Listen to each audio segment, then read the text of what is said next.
Welcome. This is AAAmen.com audio files. My name is Auntie Jill, and this is chapter 26 of Living Sober, entitled Being Wary of Drinking Occasions. We have worked out many ways of handling occasions when other people are drinking, so that we may enjoy these occasions without drinking. Back on page 21, we talked about whether to keep liquor or other alcoholic beverages in the house when we decide to stop drinking. In that discussion, we acknowledged that we live in a society where most people drink, and we cannot realistically expect that fact to change. Throughout the rest of our lives, there will be drinking occasions. Chances are, every day we will see people drinking, see drinking places, see and hear dozens of advertisements urging us to drink. We cannot insulate ourselves against all such suggestions, and it is futile to bemoan that fact. Nor do we have any need or wish to deprive other people of drinking. We have also found that we do not have to forego the pleasure of being with companions who drink. Although it makes sense to spend more time with non-drinkers than with drinkers when we first start staying sober, we have no wish to withdraw from the world forever just because so many people drink. Those who cannot eat fish or nuts or porks or strawberries don't crawl into caves. Why should we? Do we go into bars or into restaurants or clubs where liquor is served? Yes, after a few weeks or months, when we have a legitimate reason to be there. If we have time to kill while waiting for friends, we do not choose to spend it perched on a bar stool, swilling a cola. But if a business or social event occurs in such a place, we attend and participate in all but the drinking. For the first non-drinking months, it's probably a healthy idea to stay away from our old drinking buddies and haunts and occasions, and find reasonable excuses for skipping parties where drinking will be a major entertainment. It seems especially important to stay away from such affairs if we feel nervous about them at all. Christmas is just another day. But sooner or later, there comes the time when a family or business obligation or a friendship makes us feel compelled to go, or perhaps we just want to go. We have developed a number of ways to render such occasions easy for us to take, even though we abstain from drinking. Now we are talking primarily about the big cocktail party or the fairly large but informal dinner with drinks evening. If the host or hostess is an old friend, we can level rightly with them. Sometimes it helps to tell him or her in advance that we're not drinking right now. We do not ask for any special treatment, of course, but it's reassuring to know there will be at least one person present who is completely sympathetic to our efforts to get over a drinking problem. Sometimes we can take with us a more experienced non-drinker, or at least a companion who knows we are abstaining and realizes how important it is to us. It is also beneficial, before you go, to talk with another recovered alcoholic or with someone else on your side who is rooting for your health and fully understands the pressures you'll be under. Arrange to call back later and tell how it went. Another recovered alcoholic would appreciate such a call very much. Believe us, we AAs get a thrill from every such message. It is a very good idea to eat a sandwich or other snack before going to a party, even if you know food is going to be served there. Something nourishing in the stomach, as we've already said, takes the edge off many trying situations. And you might carry along a small packet of your favorite mints or a dietetic substitute. This is even more important when you are headed for a party at which there are likely to be some long, heavy drinking hours before food appears. When you know that will be the schedule, You may prefer to skip the first hour or so of the drinking and arrive only shortly before dinner is served. Many of us do this. Then, if there's going to be a long drunk evening after eating, we have found it's also easy to leave early. The very few who do notice our slipping away, we have discovered, hardly mind our departure at all. They are too busy drinking, or whatever. Upon arriving at such a party, it is usually best to head straight for the bar and get a glass of ginger ale or other soda or whatever, something in your hand to walk around with. No one knows whether it is an alcoholic drink or not. Then we can walk, socialize, glass in hand, without feeling conspicuous. This experience was quite revealing to many of us when we first had it. We discovered to our surprise that 1, other people's drinking is not what we thought it was, and 2, very, very few people observe or care whether or not we drink alcohol. Now, some exceptions to the latter are likely to be loving friends or relatives who are usually glad to see us doing something about our drinking. Many of us used to say and believe that everybody drinks, and we could argue that we did not drink a lot more than the other drinkers we knew. To tell the truth, as our drinking went on over the years, many of us tended to associate less and less with non-drinkers. So of course it seemed to us that everybody, certainly everybody we saw, drank. Now, sober, when we see everybody, it is a revelation to find that not all of them do drink, and that many of the others drink much less than we had supposed. Anticipating occasions like these, the newly sober alcoholic wonders what to answer if drinking friends and relatives say such things as, "Come, have a drink," or "What are you drinking?" "Why, you can't be an alcoholic." "Don't you drink?" "Just one won't hurt." "Why aren't you drinking?" And the like. To our relief, we found that these questions come up much less often than we expected, and our answers seem to have much less importance than we thought they would have. Our not drinking creates less of a stir than we feared it would. There is one exception. Once in a while, a really heavy drinker will get pretty pushy about our not drinking.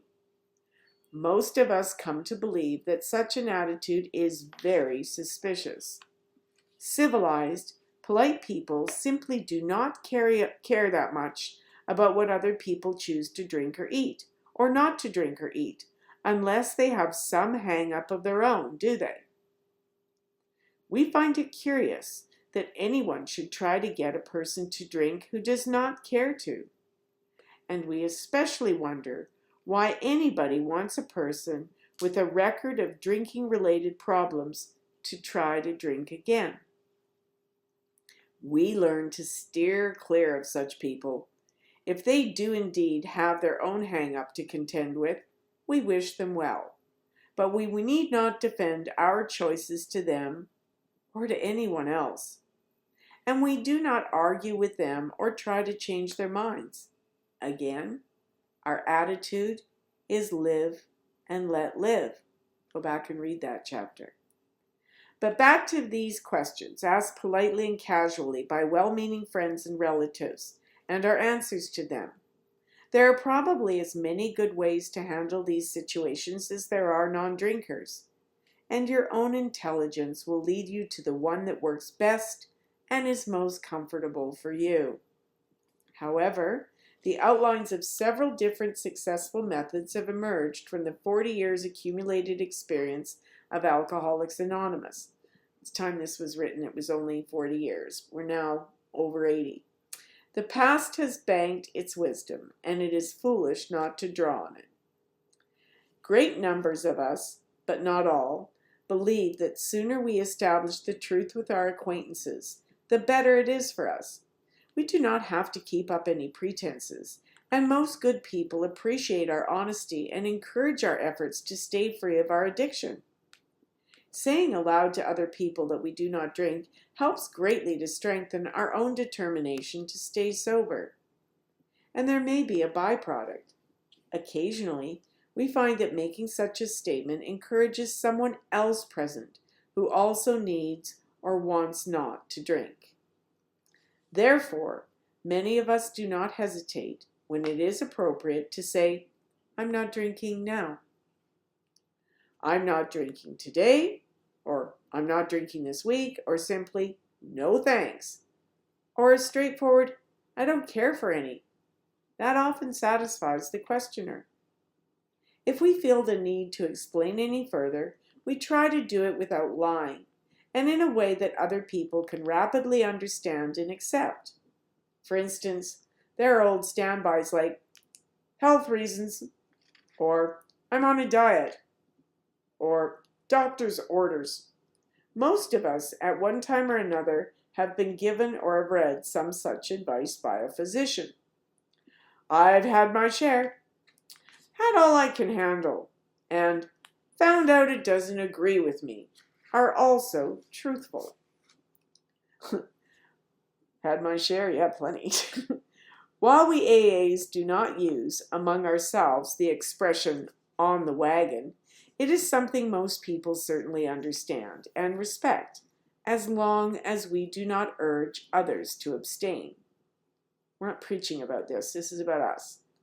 Although we certainly cannot recommend untruthfulness because of the way it makes us feel, occasionally some of us in desperation have resorted to little white lies, one of those small fibs believed to be harmless and sometimes described as necessary lubrication for the smooth operations of society.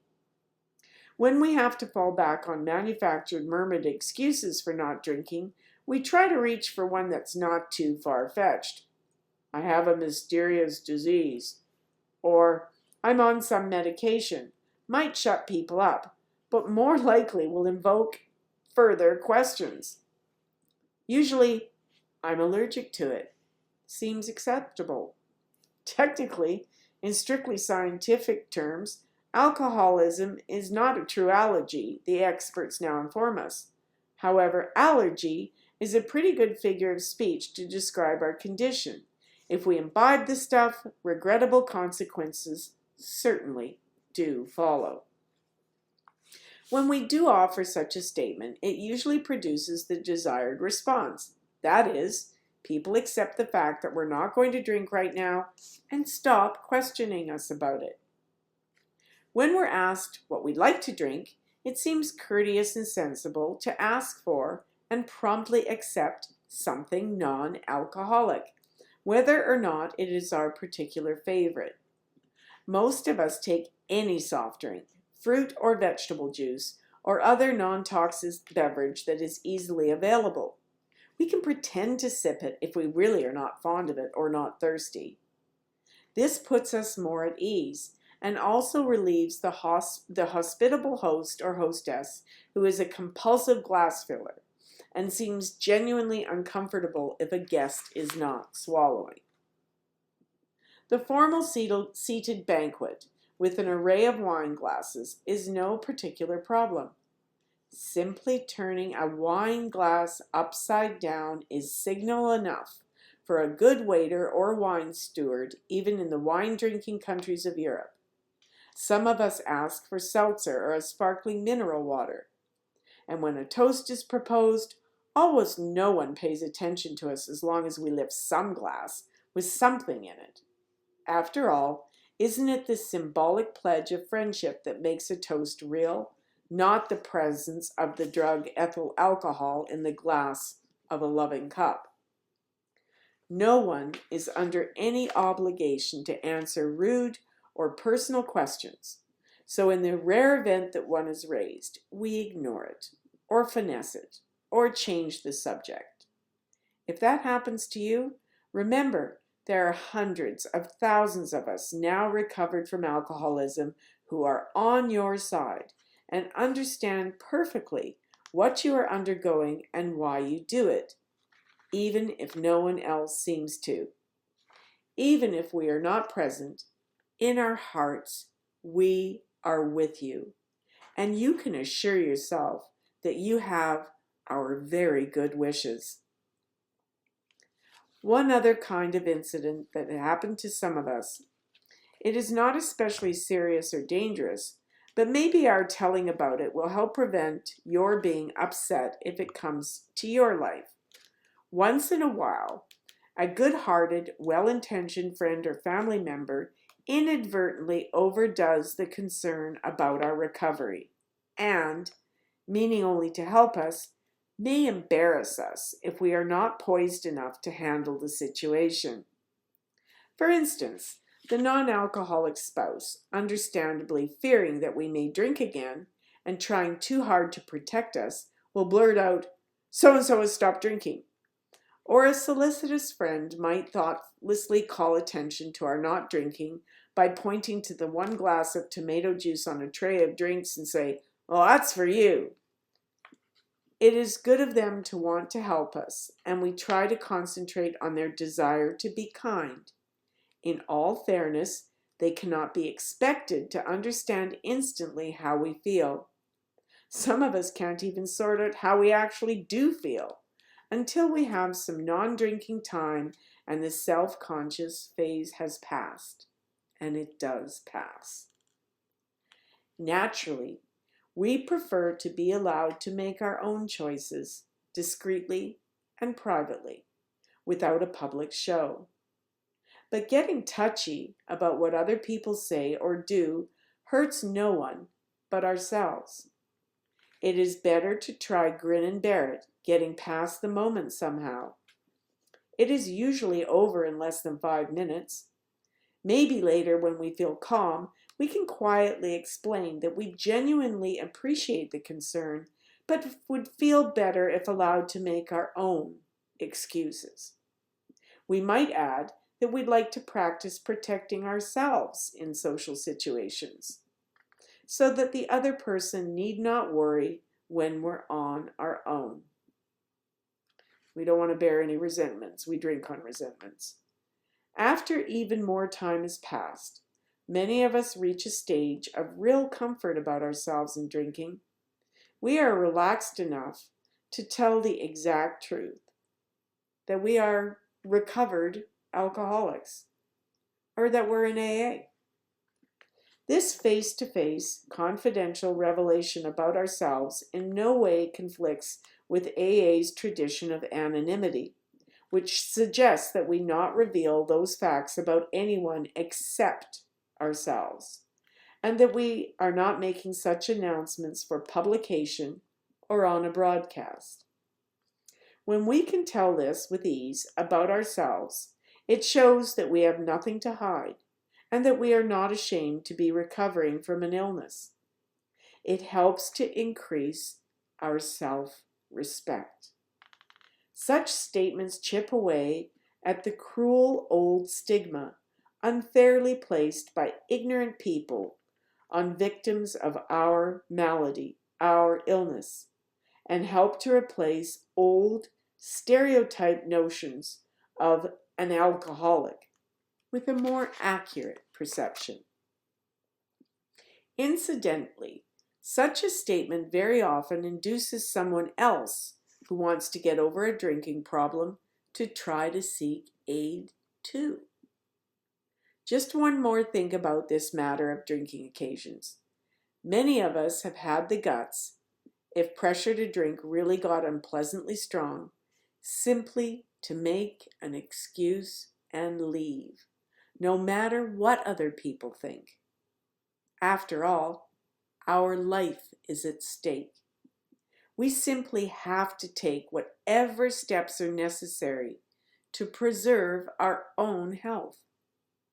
Other people's reactions are their problems, not ours. This has been Chapter 26 of Living Sober. My name is Auntie Jill. This has been pages 65 to 71 from Living Sober. Thank you for listening.